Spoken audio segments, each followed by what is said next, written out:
Hi guys, one of the most spoken about topics in the Bhagavad Gita throughout is that of human thoughts.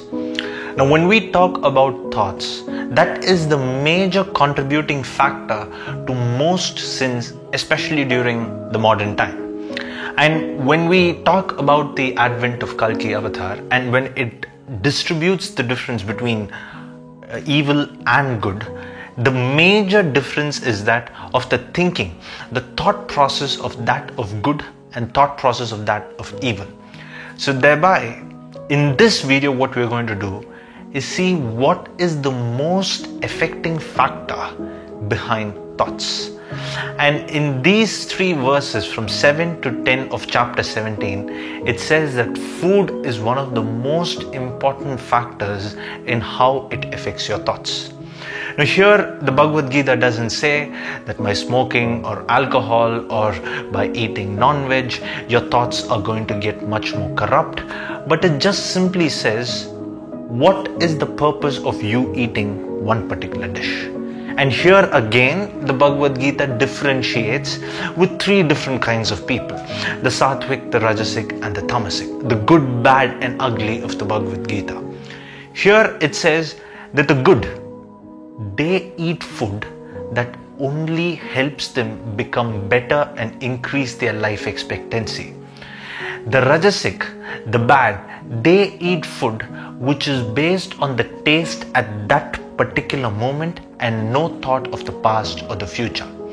The Tamasic, the ugly, they eat food where they get whatever they want, but it doesn't matter whether it is healthy, whether it is unhealthy, whether it's the right time or the wrong time, but as long as they get something to feed their stomach, they are happy. Now with these three types of people, there is one general definition of how food affects your thoughts.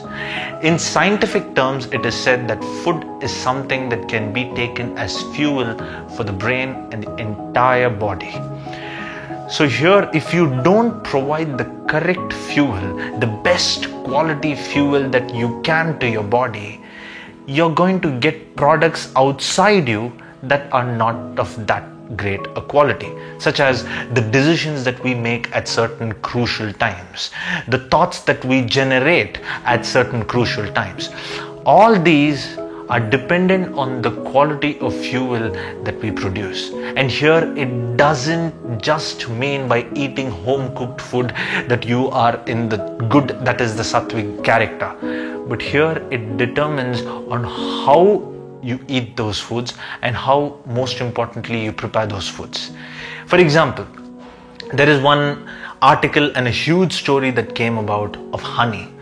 Now majority of the country here is actually consuming honey, and the real reason or the real idea and agenda behind honey is it is humanly impossible to generate pure 100% honey for one full bottle for such a huge population. It is just impossible.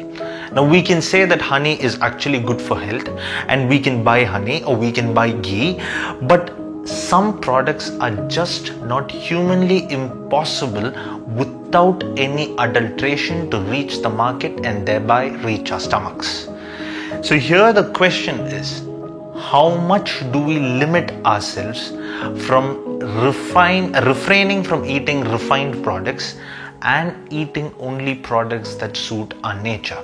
Now if you're eating only home cooked food, but you're carrying on that from the next day or the day previous to that, then that is equally bad as eating processed food from outside.